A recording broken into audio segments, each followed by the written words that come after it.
Que como Buenos uno días. llega a muchos países en metro, por autobús de la línea, o sea, normal de acá, uno tiene que ir en vehículo directo, en taxi, o en vehículo privado, o ¿Estamos en listos? línea adentro. Sí, pero ahora, hace muy poco, una compañía, ahora está trasladando un bus especial para el aeropuerto.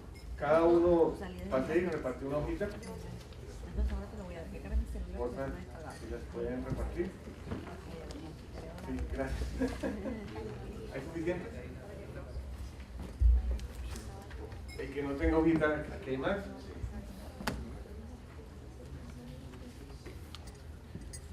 Entonces,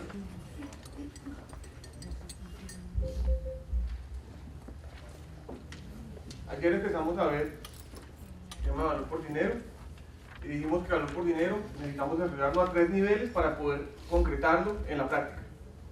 Necesitamos desarrollarlo a nivel del sistema, a nivel de las entidades y a nivel de los funcionarios. ¿Cierto? Si no desarrollamos esos 3 niveles, no vamos a lograr valor por dinero en la práctica.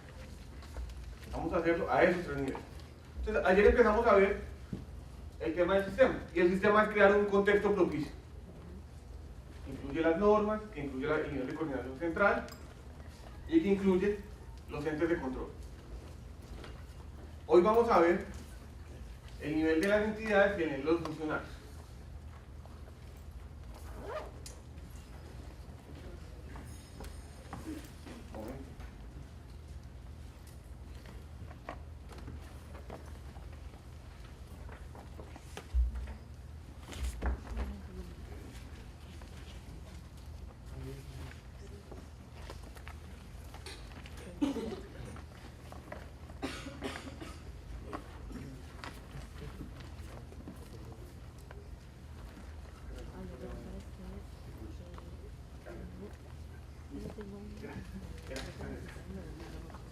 Listo.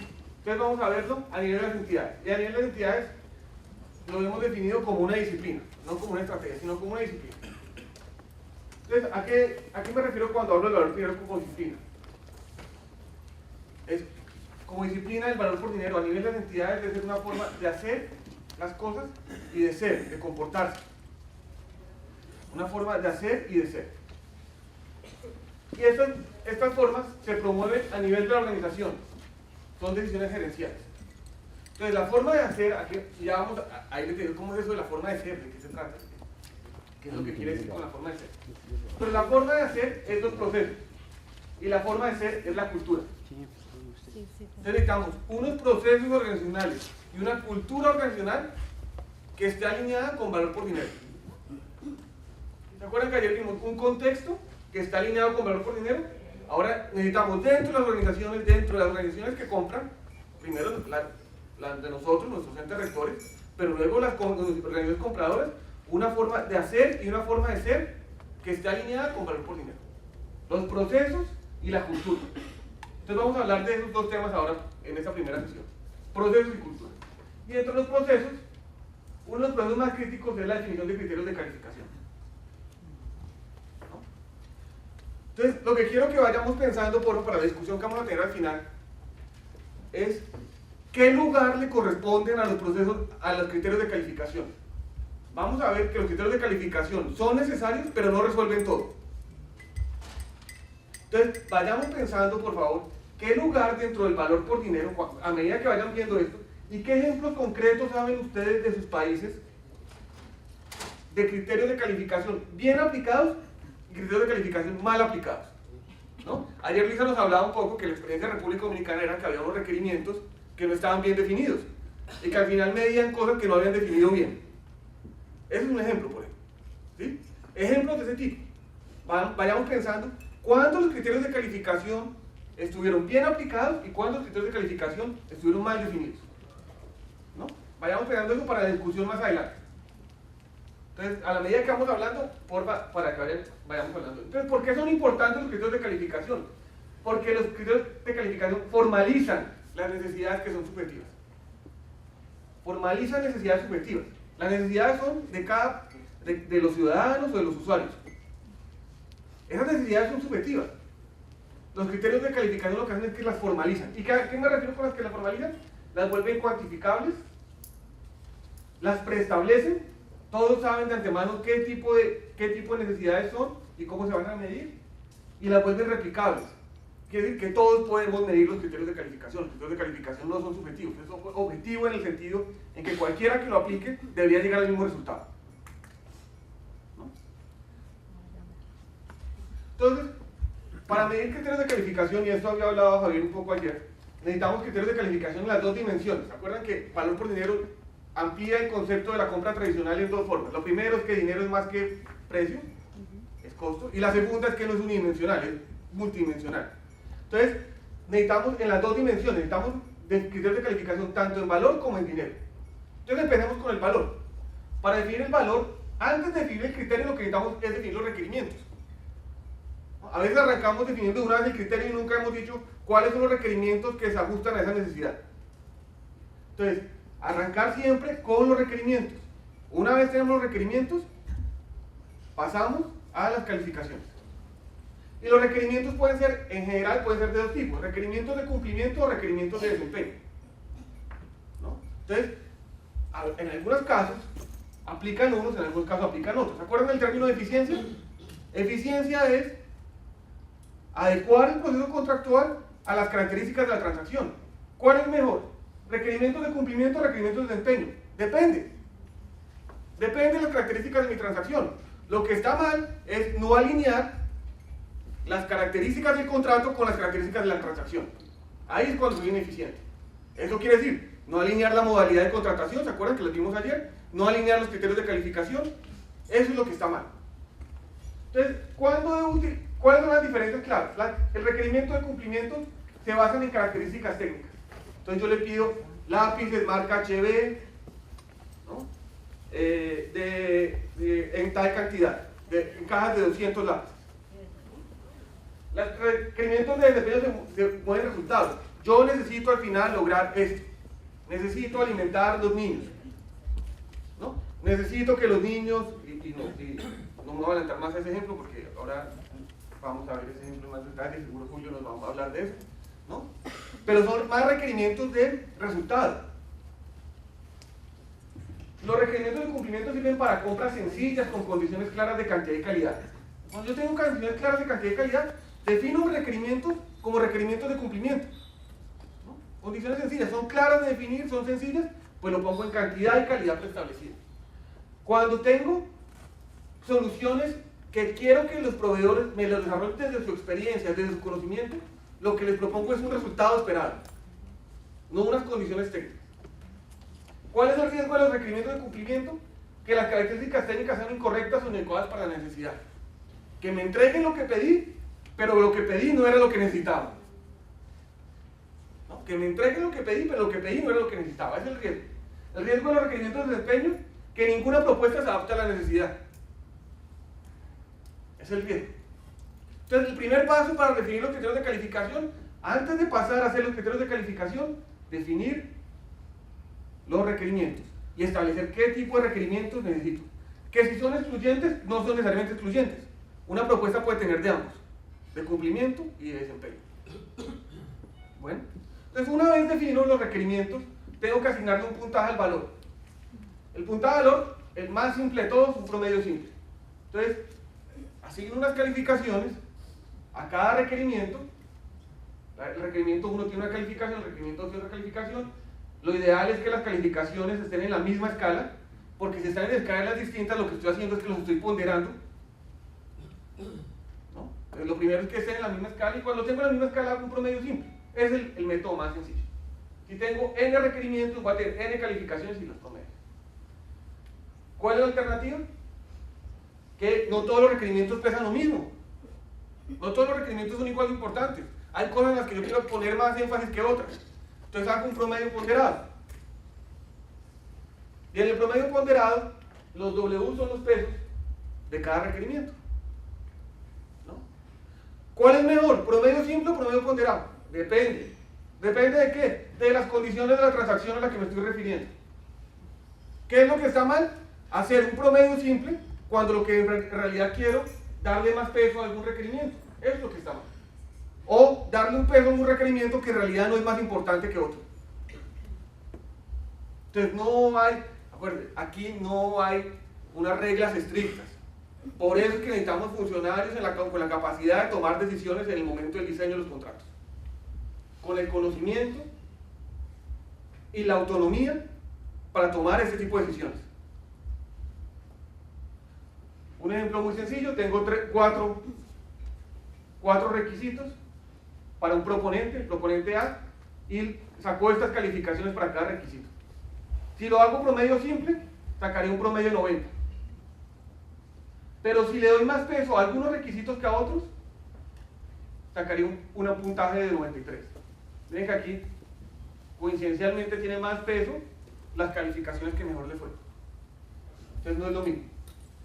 Bueno, es muy sencillo. Ahí en la hojita que les entregamos, hay un resumen de esto. Si quieren ir tomando notas ahí, también pueden ir tomando notas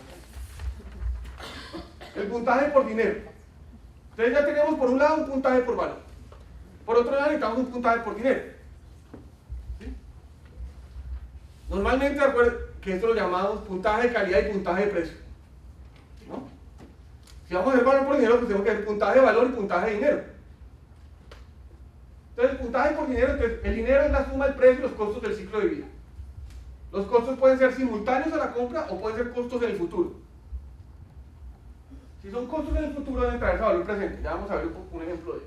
Pero el dinero total es la suma del precio más los costos que son simultáneos a la compra. ¿Sí? Por ejemplo, ayer nos hablaban del costo de la instalación del equipo médico.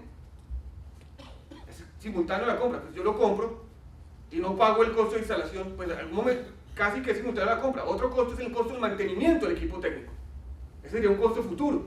Lo tengo que hacer cada año durante 10 años. ¿No? Entonces, tengo costos simultáneos y tengo costos futuros. Y tengo que traer el dinero, es el precio más los costos simultáneos más el valor presente de los costos futuros. Algunos de ustedes, conocerán ya esta fórmula, no voy a entrar mucho en detalle, pero traerá valor presente de los costos futuros. ¿Cómo traigo valor presente? Pues los costos traídos a una tasa después. Recuerden que el dinero en el futuro vale menos que el dinero en el presente. ¿No? El dinero pierde valor en el tiempo.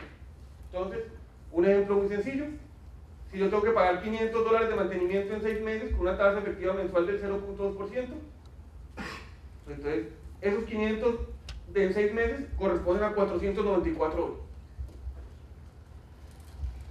Bueno, todos los costos los costos del futuro los traigo al presente, los sumo con los costos simultáneos y los sumo con el precio y tengo el dinero total.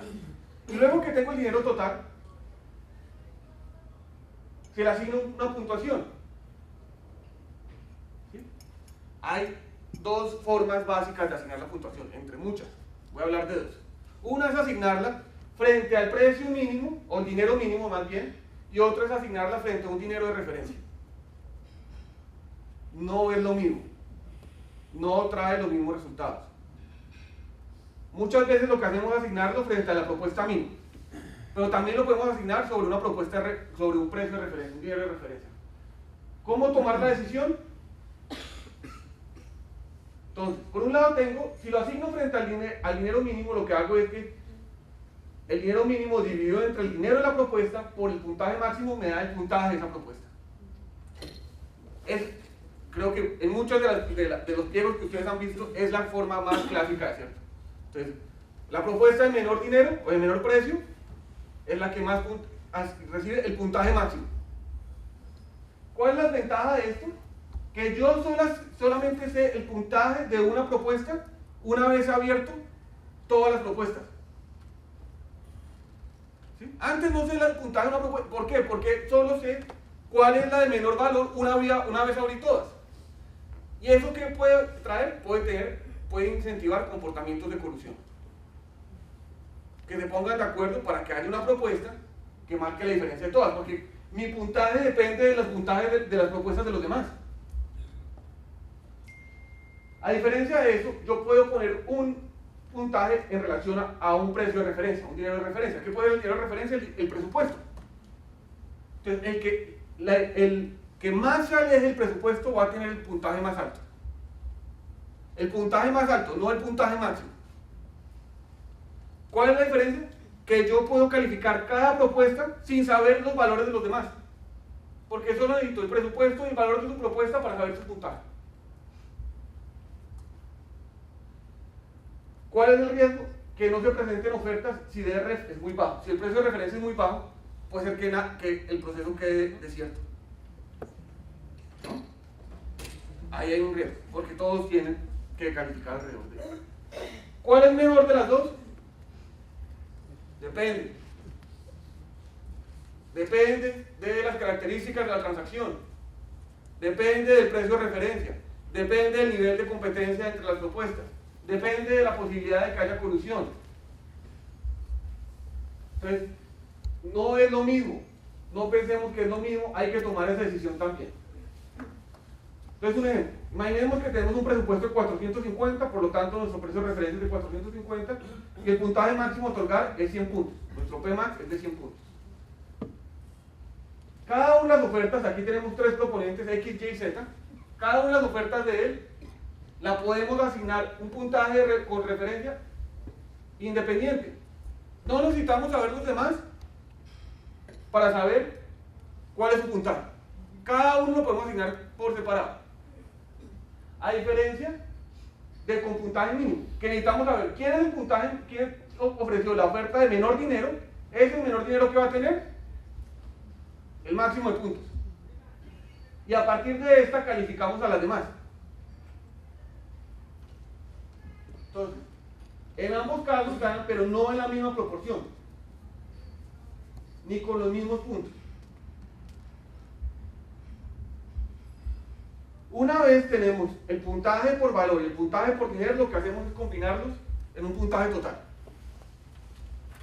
Y ahí viene otra decisión que es muy, muy importante. ¿Cómo voy a ponderar los dos puntajes? ¿A qué le voy a dar más importancia? ¿Al valor o al dinero? Esa Y que ponemos acá es ese peso relativo. ¿No? Si la Y es igual a 0.5, es sumar y dividir entre 2. Ambos tienen el mismo peso. Si la Y tiende a 0, el valor no importa, solo importa el dinero. Es como si calificara solo dinero. Si la Y tiende a 1, el precio, el dinero no importa. Es como si calificara solo valor. ¿Qué es mejor? Aquí no adivina. Señor. Una respuesta súper económica, pero que también quiero transmitirles la complejidad de todo esto. Depende de la tasa marginal de sustitución del precio por la calidad. Y no debiera de ser fija nunca, ¿no? El error más común es que casi siempre la fijamos en 50-50, 60-40, etc.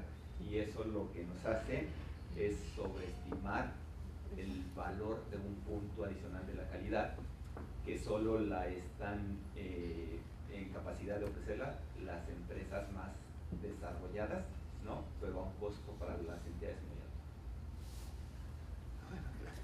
medianas. Muy bien. Está bien. Son conceptos un poco más avanzados, pero está que es perfecto, ¿no? Estamos viendo que hay un valor de sustitución de cada punto de valor por cada punto de dinero.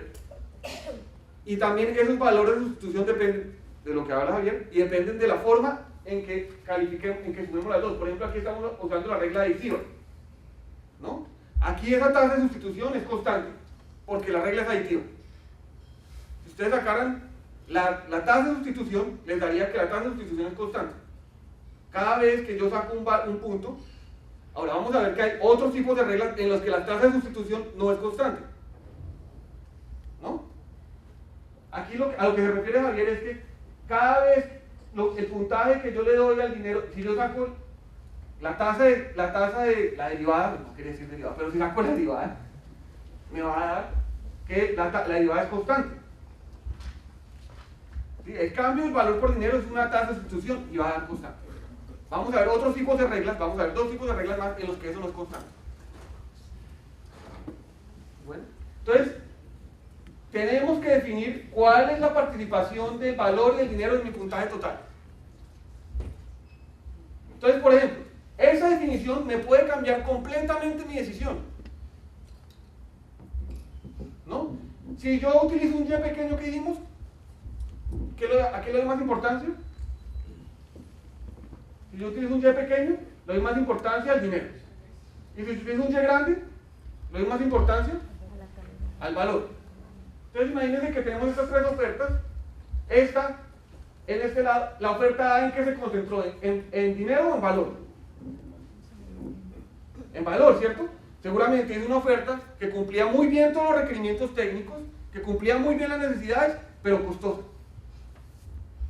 Por el contrario, la oferta C se concentró en dinero. Seguramente hizo una oferta bien económica, en términos de precio y costos, pero que no satisfacía muy bien las necesidades. Si yo tengo un Y pequeño, ¿me concentro en qué? En dinero. Entonces, ¿cuál de las tres ofertas será mejor? ¿A, B o C? La C, que se concentró en dinero. Pero si yo tengo un Y grande, ¿en qué me concentro? En valor.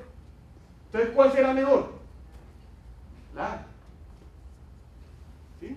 Esa decisión es crítica. Esa decisión es crítica. ¿A qué le voy a dar más? ¿Al valor o al dinero? O lo mismo. Si quiero una solución innovadora, donde mi restricción presupuestal es importante, pero lo más relevante es tener una solución que aporte valor, le doy más peso al valor. Yo tengo restricciones presupuestales, el valor no es tan relevante, las condiciones técnicas están muy claramente establecidas, y no quiero promover una competencia en valor, le doy más peso al dinero. Entonces, dependiendo del peso que le dé, puede cambiar completamente mi selección, mi adjudicación.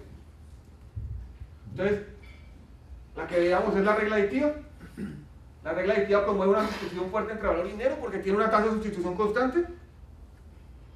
No es una tasa de sustitución variable, promueve una sustitución fuerte entre las dos. Pueden presentarse ofertas de mucha calidad o mucho ahorro. ¿Qué quiere decir eso? Pueden presentarse ofertas que estén muy enfocadas en calidad o propuestas que estén muy enfocadas en ahorro. Pueden presentarse propuestas extremas con esas tasas, con ese tipo de reglas. Tenemos reglas multiplicativas, donde la tasa de sustitución no es constante, la tasa de sustitución es variable, y entonces al ser la tasa de sustitución variable, promueve una sustitución suave entre valor y dinero. Entonces no hay tantas propuestas extremas, ¿no? Promueve más unas propuestas que presenten ambas cosas.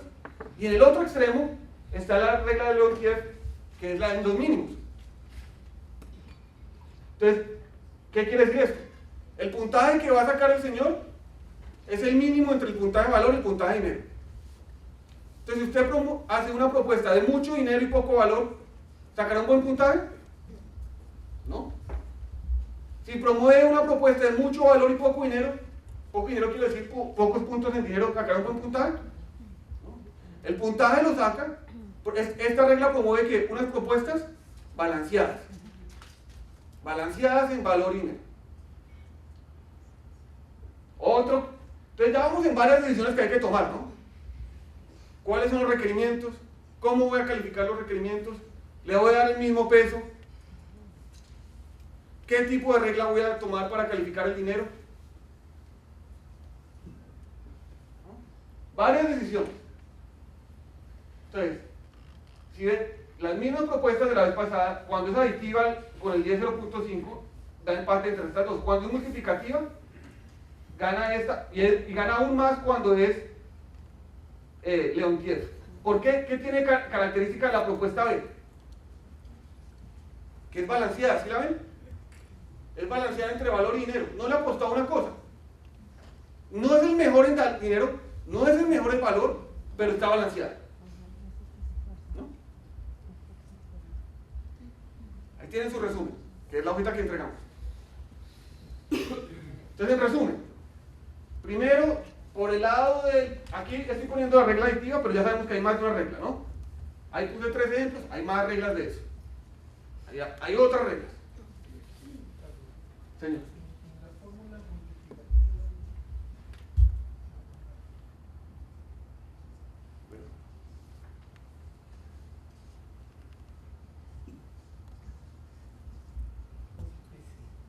espere, perdón. Gracias. Espere. Gracias. Ahí espere, aquí. Gracias.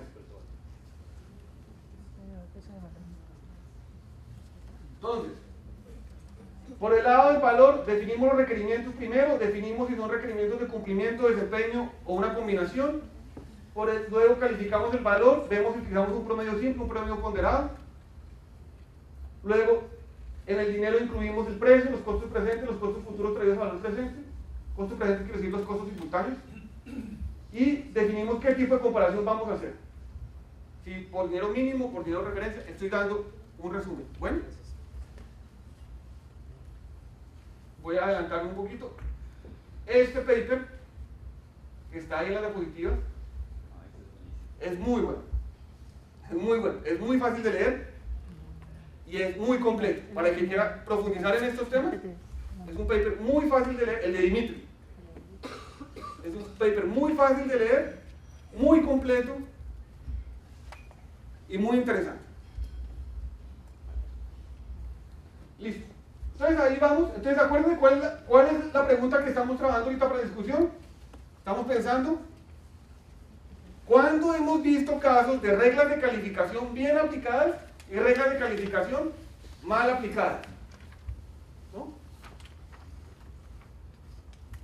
Cultura. Este es un tema importantísimo. Importantísimo. Y un tema que hasta hace muy poco no se había trabajado en valor por dinero. Es que para lograr valor por dinero se sale una cultura organizacional que lo promueva. Un poco la pregunta ayer de Dora, el reto, ¿no? ¿Cómo tenemos incentivos para comprar bien? ¿Se acuerdan del reto que nos puso Dora? ¿Cómo generamos incentivos para comprar bien? Una cultura organizacional que promueva valor por dinero. Se debe empoderar e incentivar a los funcionarios que contraten en búsqueda de valor por dinero. Empoderar e incentivar a los funcionarios que busquen valor por dinero. Hay 5 elementos y seguramente hay muchos más, y esa es la segunda pregunta que quiero que veamos. ¿Qué otras cosas nos ocurren para promover e incentivar dentro de las organizaciones las compras con valor por dinero? Voy a poner 5 elementos que pueden ser importantes. Primero, liderazgo en valor por dinero. Liderazgo en valor por dinero es que desde los directivos estén enfocados en valor por dinero. Que haya un líder que promueve las compras con valor por dinero. Interpretación positiva de las normas. No sé si les ha pasado, pero a veces nos encontramos en casos en que la interpretación de las normas es negativa. Siempre es, la norma no permite, la norma no nos deja, la norma no nos deja. En cambio decir, la norma nos permite hacer esto, la norma nos deja hacer esto. Si empezamos a leer la norma desde lo que no nos deja, no vamos a poder hacer valor por dinero. Entonces la cultura de la organización tiene que estar enfocada a una interpretación positiva de las normas, no negativa. Tercero, apertura a nuevas ideas. Si lo normal es comprar evaluando al menor precio, y alguien llega y nos dice, no, tenemos que comprar no solo evaluando al menor precio, sino que lo importante es que definamos un requerimiento a nivel de una necesidad y lo vamos a calificar y le vamos a poner una Y alta. Estar abiertos a eso. Utilizar, no, ¿saben que en este caso la regla aditiva no funciona? Toda la vida hemos utilizado la regla aditiva. Vamos a utilizar la regla de Leontief porque nos da un mejor balance entre las propuestas. No, pero ¿cómo va a ser eso posible? Siempre hemos usado la aditiva. ¿No? Y puede ser otra cantidad de nuevas ideas de los proveedores también. Mire, un proveedor nos propuso esto. Estemos abiertos a escucharlo. Enfoque en usuarios. Y esto lo vamos a ver más en la siguiente sesión. Pero acuérdense, siempre el valor por dinero debe venir de la necesidad. De las necesidades. Si no atendemos a las necesidades, no estamos generando valor. Entonces, una organización para generar valor por dinero tiene que tener un enfoque en los usuarios. Y una infraestructura de valor por dinero. Y aquí hay un tema importante, la información. ¿Qué información contamos? Si se han dado cuenta, en estos casos necesitamos información histórica. Necesitamos información del mercado. Sin información es muy difícil generar valor por dinero. Organizaciones que no toman decisiones basadas en información muy difícilmente generarán valor por dinero. Y lo que es peor, muy difícilmente podrán justificar sus decisiones ante los órganos de control. Entonces, la cultura sirve para articular lo que se considera importante con lo que sucede en la práctica. No sé si les ha pasado, pero muchas veces decimos con mucho orgullo, es que somos una organización que contrata con valor por dinero. Y lo consideramos súper importante. Pero nuestra cultura no refleja eso. No refleja eso. Entonces, ¿en la práctica contratamos con valor por dinero? No. No contratamos con valor por dinero. Entonces, la segunda pregunta es, ¿qué otros elementos de la cultura organizacional consideran ustedes que no estén acá y que pueden ser importantes para promover una cultura de valor por dinero? Entonces, tenemos dos preguntas. La primera, aplicaciones positivas y negativas de los criterios de calificación. Y la segunda, elementos de la cultura organizacional, de la forma de ser, que pueden ayudar a generar una cultura de valor por dinero. Este tema, el que le interese más, este último paper, habla específicamente de las culturas organizacionales en valor por dinero. Bueno, entonces quiero, ahora sí, dar las palabras a ustedes. Empecemos con la primera, por favor. Casos específicos en los que ustedes han visto. Casos específicos en los que ustedes han visto una buena y me interesa sobre todo una mala aplicación de las reglas de calificación. ¿Quién empieza? ¿Quién me ayuda? ¿Quién suena? Este año se modificó la forma de otorgar el mayor puntaje al precio de la oferta en la ejecución de obras aquí en Perú. Y debido a la problemática que comentó ayer Patricia respecto de la inversión pública en obras paralizada porque no estaba una inversión bien ejecutada, además de la gestión de riesgos que ya se comentó, se cambió la forma de otorgar el mayor puntaje a las ofertas en obras. Normalmente, antes de esta modificación, el precio de referencia las ofertas podían ir del 90% del precio de referencia hasta 110%. Entonces sucedía que la mayoría de empresas ofertaban al 90% y quizás luego por sorteo se definía quién ganaba. Entonces se ha cambiado la forma de otorgar el puntaje de modo tal que ahora es las ofertas que quedan en competencia, ¿no? Todas aquellas, se ve cuál es el promedio del precio que todos han ofertado además del valor referencial, y la que tiene el mayor puntaje es aquella que se acerca más al promedio. No la más barata, sino la que se acerca más al promedio de ofertas. Entonces, de alguna manera lo que se busca es que la relación calidad-precio esté garantizada con un precio más real al mercado que una oferta muy baja, ¿no? Todavía no tenemos mucha experiencia de cómo se esté aplicando, cuál había sido la evaluación de este impacto de la norma, de esta modificación, porque es recién de abril, pero el objetivo creo que va alineado al valor por dinero. Está muy bien. Sobre las ofertas evaluadas con precio promedio. La literatura no es concluyente sobre las ventajas de esa situación. Por un lado, se utilizan muchas veces para evitar precios artificialmente bajos, ¿no? Entonces, sabemos que hay personas que lo que les interesa no es ganarse, no es ofrecer el menor precio, sino no es ganarse el contrato, sino ganarse la posibilidad de renegociar el contrato. Entonces ofrecen un precio artificialmente bajo para después poder renegociarlo. Algunas personas en literatura dicen que esa es una forma de solucionarlo. Pero por otro lado, otras personas han propuesto que esa forma de los precios promedio desincentiva la competencia, ¿no? Entonces hay que tener cuidado con esas reglas. Ahora, lo que parece claro es que cuando tenían la regla del 90 al 110 no incentivaba la competencia en precio. Podía haber sido que no cambiara la regla del precio, sino que cambiara el peso del precio respecto a las otras cosas, para promover más competencia en precio. Pero es un ejemplo. No sé, habría que analizar en más detalle qué es lo que está sucediendo ahí. Gracias. Buenos días, justo referente al ejemplo que da Cristian y que tú comentabas que hay un alto riesgo para determinadas reglas que se pongan de acuerdo, por ejemplo, ¿no? Y que se eleve. Colusión. Exacto, la colusión. ¿Existe alguna literatura un poco más completa donde para cada una de las reglas que tú has comentado se muestre cuáles son las restricciones o digamos, las variables que influyen para que tú elijas uno u otro, y también los riesgos a los que te sometes por elegir uno, ¿no? De tal manera que tú puedas, de alguna forma, cuando tienes los métodos de contratación, para determinado método proponer, porque recordemos que en los pliegos ya se establece la forma de calificación, ¿no? Muchas veces la entidad no tiene forma de escoger una u otra forma. Dimitri, empezar por ahí.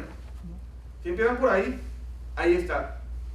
Hay más de lo que yo explico acá. Explican también qué tiene, hay otro elemento que es importante, que no lo traje, pero que cuando lean lo van a ver, es la estructura de costos del proveedor, ¿no? La estructura de costos del proveedor también define cuál es el mejor criterio. Ahora, la estructura de costos del proveedor es una información asimétrica, ¿no? El contratante no la conoce. Entonces, ahí tienen en cuenta eso. Y ahí en Dimitri hay referencias y hay más, por ahí, si arrancas por ahí seguro encuentras más cosas.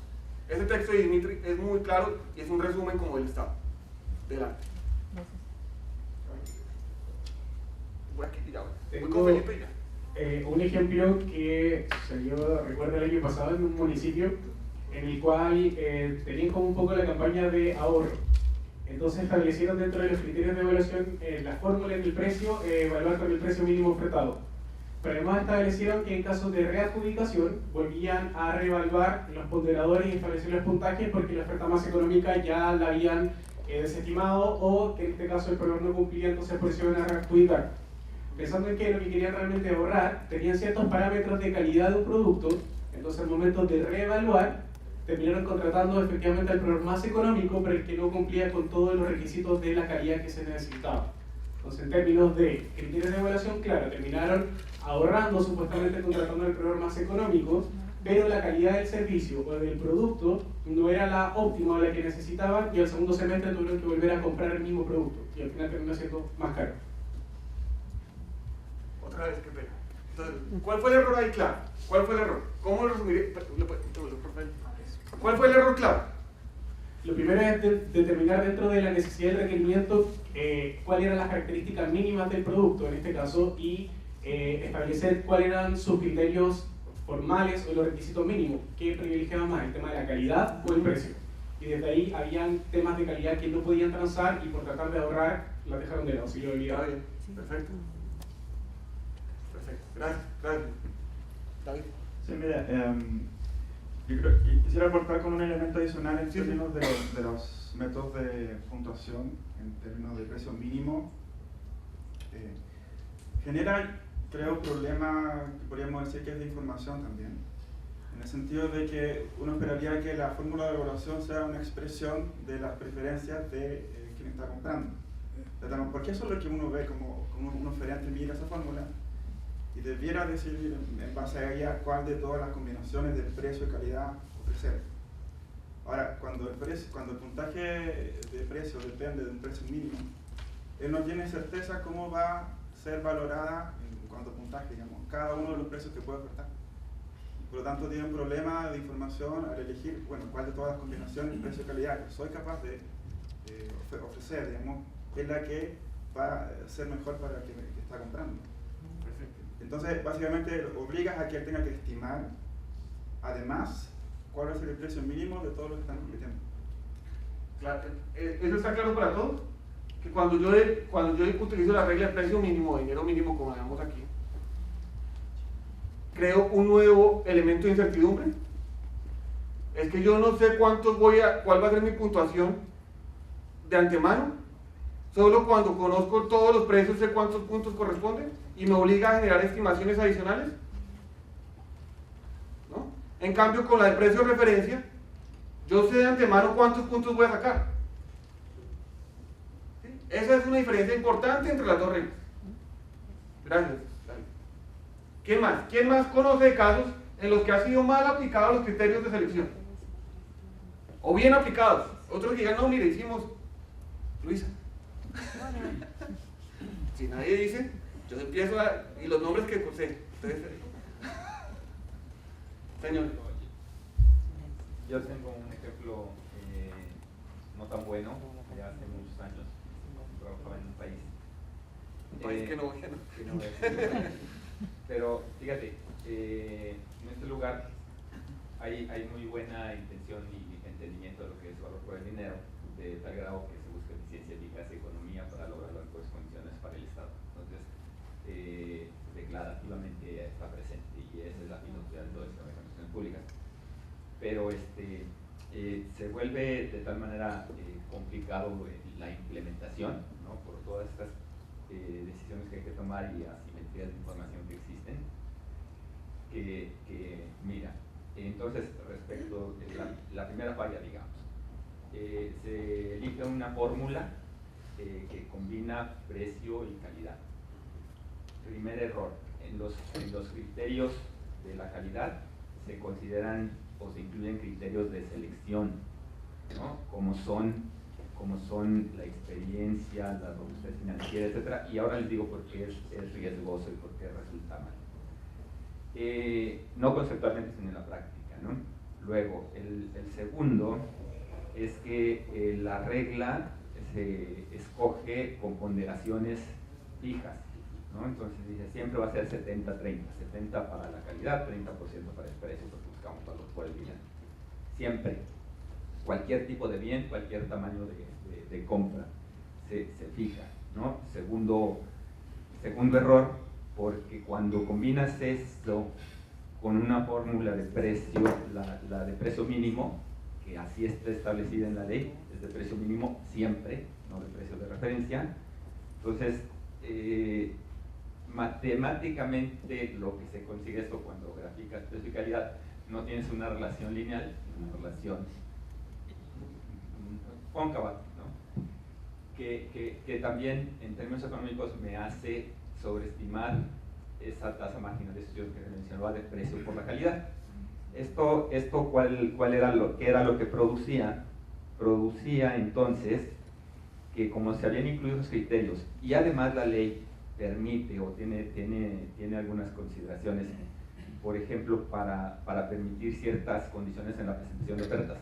La presentación de ofertas simultáneas, es decir, que varias empresas pueden hacer una oferta y al final uno es del grupo de empresas quien va a ser el representante y finalmente casi quien puede hacer la obra, aunque sea presentado de manera conjunta, ¿no? O a prestar el bien o el servicio. Esto, cuando entonces me regreso a los criterios que se habían seleccionado, hacía que había empresas que se juntaran para tener una cantidad importante de puntos solo por la experiencia, ¿no? Porque entonces, como no estaba aplicada la experiencia, que se requerían 5 años, 10, 15 o 20, entonces había empresas que se juntaban para tener 40 años de experiencia contra el mínimo que se había establecido de 3, porque es lo que se requería en realidad para una obra de la naturaleza que se contrataba, hacía que las que juntaban 40, 30, que hay, tuvieran mucha puntuación y eso sobreestimaba el rubro del valor o de la calidad, ¿no? Y como estaba además sobreestimada la proporción de calidad y valor 70-30 y no podías cambiar, entonces hacía que las empresas, porque saben y hacen esas estimaciones, ¿no? Entonces que pudieran poner un precio que también pueden observar en el mercado, el precio promedio, el precio medio, y entonces por ejemplo pusieran un precio muy alto, ¿no? Y aun cuando se despegaran mucho del resto de las empresas, ¿no? O de los participantes, en realidad eso les va a castigar muy poco, porque el precio solo vale el 30%, o menos que lo que les vale su experiencia artificial. Entonces hacía, o el resultado que producía, era que se privilegiara a las empresas que presentaban ofertas caras, en lugar de mayor valor por el dinero, ¿no? Y lo garantizaban únicamente con un criterio como el de la experiencia.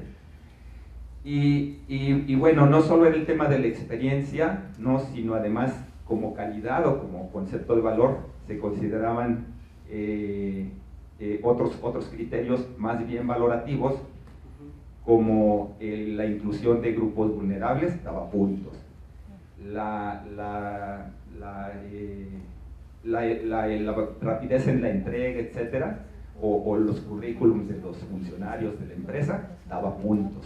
¿Sí? Eso es difícil de evaluar, por eso decía que hay condiciones que son difíciles de verificar. O incluso la subcontratación de MIPYMES, cuando se trataba de obras, daba puntos, y muchos, porque hay una política también de MIPYMES. Pero en realidad esta de MIPYMES, como solo se trataba de subcontratar cuando se tiene un contrato que en ese momento no se tiene, pues hay empresas también que pueden ofrecer cualquier cosa y les da puntos, ¿no? Entonces, si combinas todos esos elementos, pues acababa privilegiándose la adjudicación a empresas caras, ¿no? Con mucha experiencia, que digo son las más grandes, y con una súper sobreestimación de cada punto adicional de la calidad o del valor, ¿no? Entonces, un principio, una idea buena acababa produciendo el resultado contrario, ¿no? Y otro criterio adicional, o que desincentivaba la presentación de ofertas bajas, es que también con la intención de evitar la presentación de ofertas anormalmente bajas, había una fórmula que decía que la empresa que presentara ofertas 10% también fijo por debajo de la media, ni siquiera el promedio, la media, o la mediana, mejor dicho, de las empresas, de las ofertas de las empresas, quedaba descalificada automáticamente. Entonces, era más bien no presentar ofertas baratas. Si estabas 10% abajo, estabas fuera, eliminado automáticamente. Entonces, estaba todo el incentivo. ¿Y eso estaba fijo en dónde? ¿Fijo en la ley? ¿Fijo en el...? En la ley. En la ley. ¿No? A nivel de la ley, digamos el reglamento. Ya, el reglamento únicamente acaba de rematar, ¿no? Entonces, pero son elementos que, si te fijas, están en diferentes puntos de la ley, de los ordenamientos, pero que cuando los ves de manera conjunta, como un proceso, dices, o sea, están como que todos los elementos aportan para generar un esquema de incentivos contrarios a lo que se dice, a la intención, ¿no? De lograr eficiencia, eficacia y economía, dice, pero todo está dado para lo contrario. Oiga, puede tener unas cosas, el caso es bien complejo, ¿no? Todas las condiciones que se cambiaron, toda la buena intención quedó en un mal resultado, ¿no? Al combinar todas esas, las reglas importan, las reglas de calificación generan unos comportamientos y generan unas decisiones al final, ¿no? Entonces, combinar cómo pondero, las ponderaciones fijas, combinar con qué puntos le doy a cada cosa. Y hay una cosa que Javier trajo ayer y vuelve e insiste hoy, y que es importante para el caso que vamos a ver esta tarde. ¿Cuándo califico al proveedor y cuándo califico a la oferta? ¿No? Son dos cosas distintas. Entonces, por favor, para que lo tengan en cuenta cuando vamos a ver el caso de esta tarde, acordarnos de eso. Voy aquí y después Luisa. Bueno, nosotros yo estuve un tiempo haciendo convenios marcos, bases de convenios marcos, ¿ya? Y nos dimos cuenta que efectivamente lo que acá se menciona es cierto. Nosotros queríamos abarcar muchas aristas: recargo por flete, plazo de entrega, sustentabilidad, un montón de criterios que al final de cuentas lo que hacía era crear incertidumbre en los proveedores, y lo que provocaba era que no nos ofertaban sus mejores precios, sino que ofertaban precios mucho más elevados porque tenían que asumir riesgos de antemano, en el fondo. Eso ya lo tenemos más que comprobado, y ahora lo que estamos haciendo es enfocarnos más y no crear tantos criterios de evaluación, sino que enfocarnos en lo que realmente queremos lograr y saber que muchas veces nos vamos a lograr cubrir todas las aristas que queremos, ¿ya? Ese es un punto. Lo otro también que quiero agregar es que muchas veces nos pasaba que pedíamos certificaciones, pedíamos documentos a los proveedores para asegurar la calidad, y nos dábamos cuenta después al evaluar que el costo administrativo de revisar cada uno de esos documentos era altísimo. Entonces esos costos también, o sea, al colocar un criterio de evaluación uno también debería pensar en los costos administrativos que tiene el revisar y los riesgos, porque muchas veces uno no tiene las alianzas estratégicas como para revisar, no sé, certificaciones para ofertar automóviles, por ejemplo.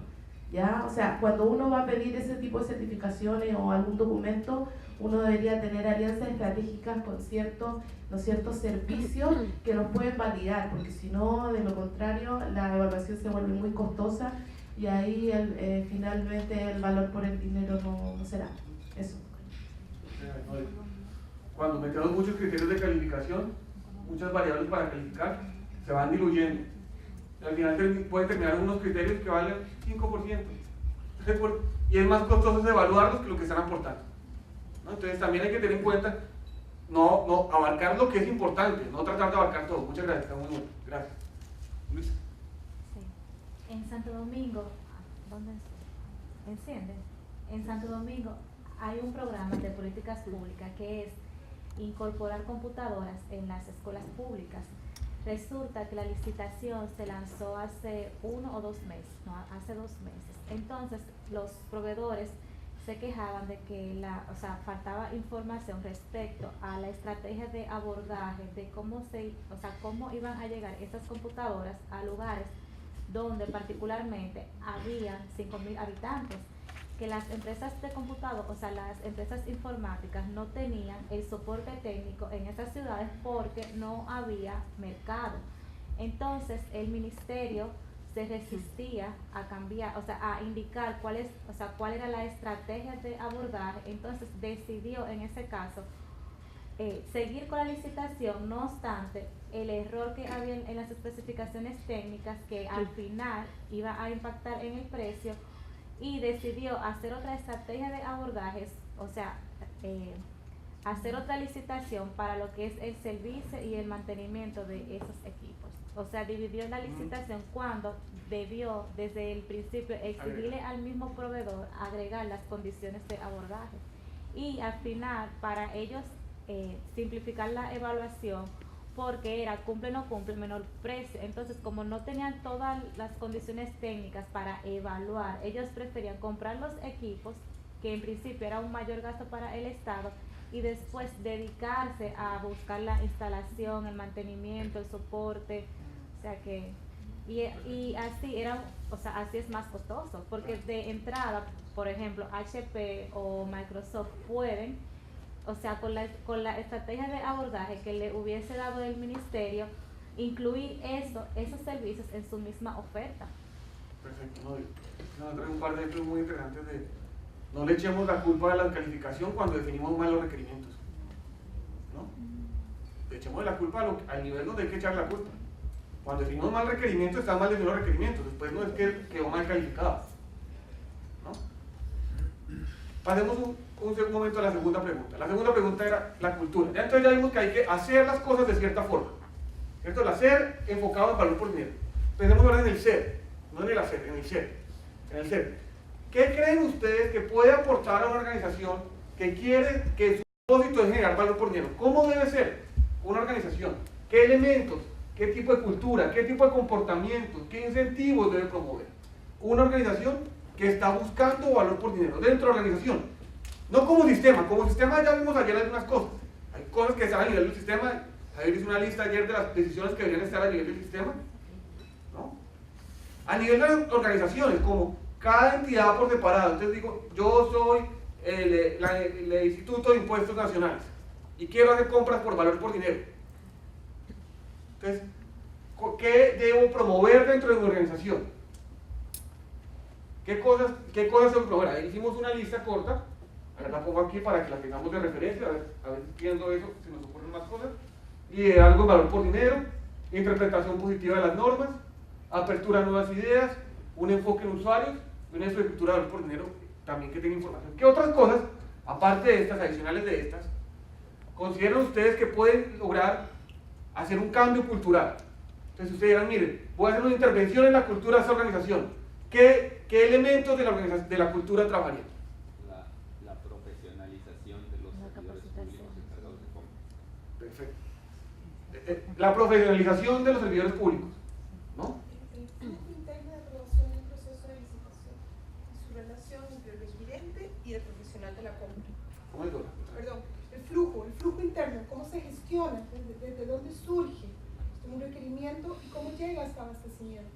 Por lo menos en la experiencia que nosotros tenemos, nuestras áreas de abastecimiento nos hemos preocupado mucho de capacitarlas, de darles muchísimo entrenamiento, pero finalmente siempre identificamos cierta separación en términos de quién está requiriendo versus quién está ejecutando la compra. Hablando en términos de bienes y servicios, no estamos hablando ni de carreteras o grandes proyectos, estamos hablando de cosas muy sencillas. Entonces el requirente quiere el computador para allá y lo quiere azul y lo quiere así, y listo. Entonces generalmente hay cierta presión que reciben las áreas de abastecimiento para cumplir con el requirente, que genera mucho estrés dentro de la organización, y que a pesar de que esté el conocimiento o que estén claras cómo se deben hacer las cosas, finalmente, por no tener un problema con el requirente, yo te compro el computador azul. Claro.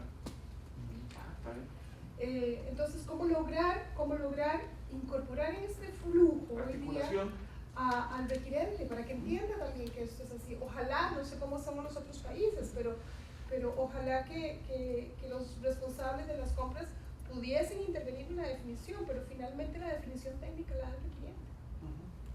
Ahí hay un trabajo que no hemos abordado como áreas de... ¿Qué es el interior de las organizaciones? Es que es básico. Es básico la para articulación poder entre el área de compras y el requiriente. La articulación entre el área de compras y el requiriente. Eso es un aporte para empezar a hacer las compras de otras Yo no cosas. sé, hago la pregunta, más bien, ¿en cuántos países el responsable de la compra define la condición técnica de la compra? El trámite. ¿Qué posibilidades tiene de ir y negociar? Perdón, también organizacionalmente a ese nivel ayuda mucho es tener un manual de contratación pública, ¿no? Yo me acuerdo también que alguna vez hicimos un manual de contratación pública que no era sino poner la ley y los reglamentos en orden de proceso industrial, ¿no? Entonces, porque todo esto que te menciono está disperso en muchos artículos y entonces tienes que volverte a explicar muchas cosas. Pero cuando se los pones en proceso, dices, acá va la publicación de la oferta y aquí es donde se debe presentar el estudio de mercado que se hizo previamente, el pliego, las condiciones, quién es responsable, el área requiriente, con fundamento en el artículo 273, ¿qué debe de fijarse? Bueno, debe de decidirse en ese momento la fórmula que está contemplada, que debe de establecerse en el 34 del reglamento, tal, tal. Es lo mismo, nada más que se los pones en orden y entonces tienes de conjunto, casi que en un diagrama de flujo, todos estos elementos, en qué momento tienen que hacerse, qué tienes que tomar en cuenta y a quién le corresponde hacerlo. Entonces eso ayuda. Tener acuerdos de nivel de servicios también, entre las áreas, ¿no? Entre las áreas de la organización, tener acuerdos de nivel de servicios. Listo, un procedimiento, ¿cuánto tiempo va a tomar? ¿Qué deben esperar? ¿Qué insumo me tienen que dar?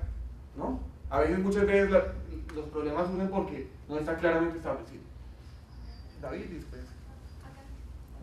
Aquí, perdón.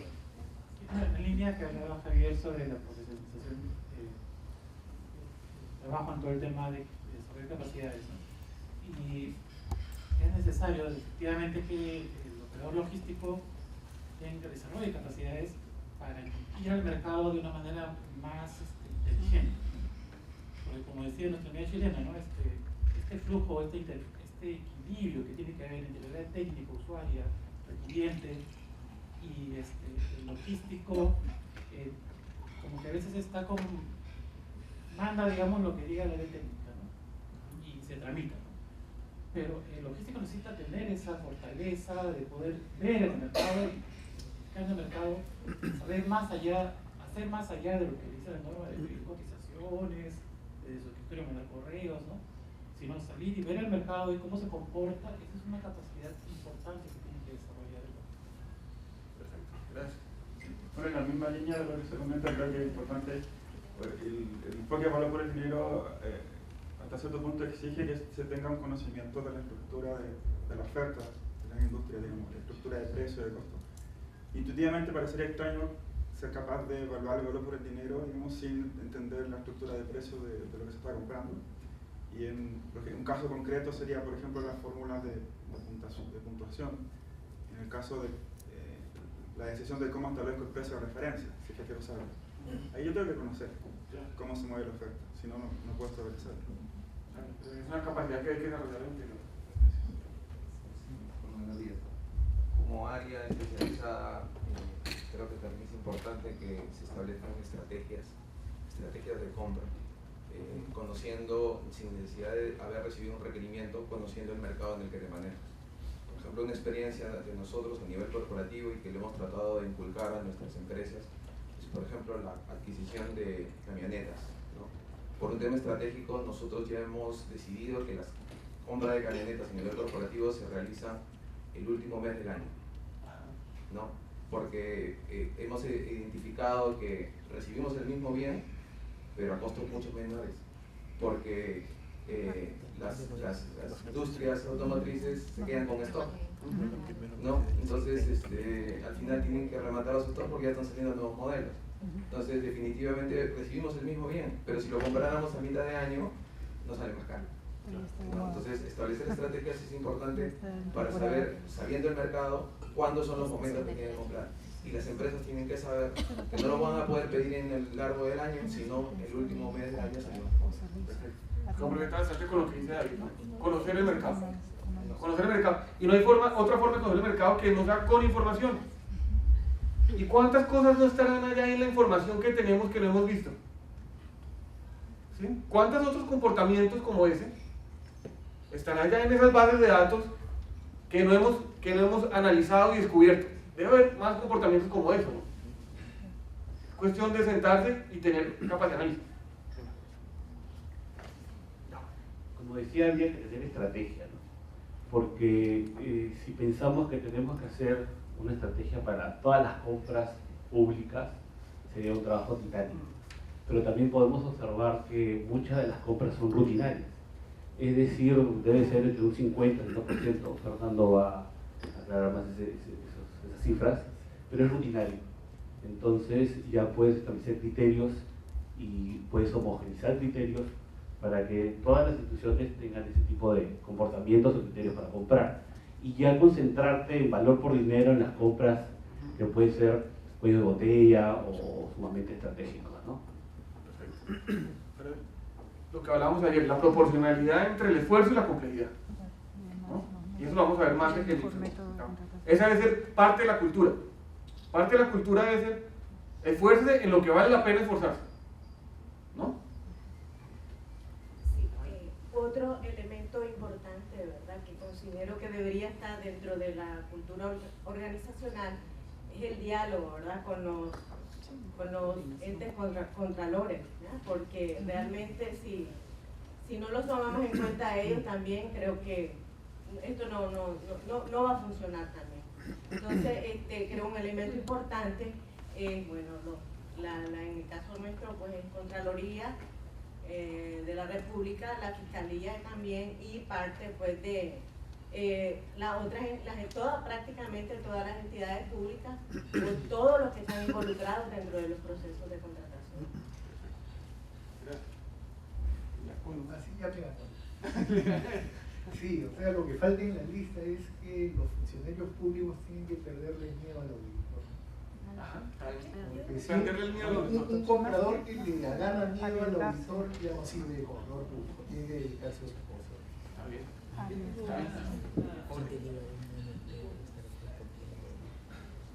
Una inquietud. En todas estas presentaciones vemos que el enfoque está hacia la evaluación del contrato, y lo que comentaba es de que existe algo que incide en la oferta y está aceptado por un tema de falta de cumplimiento de las entidades o del Estado en las compras públicas, que hacen que acepten los sobrecostos. Entonces, ¿en qué medida aquí se puede medir el cumplimiento de la entidad en el pago, en las fechas, en las actas de conformidad en las fechas que inciden justamente en la oferta? Sí, es un tema que que me ha comentado ayer. Vamos, el tema de Jorge es cuando el gobierno no paga a tiempo, cuando el gobierno se retrasa, cuando el contrato tiene dos partes que deben cumplir con el contrato. Entonces, cuando el gobierno no cumple su parte, eso tiene unos costos. ¿No? Eso no es gratis. Entonces, esos costos deben también ser incluidos dentro del análisis.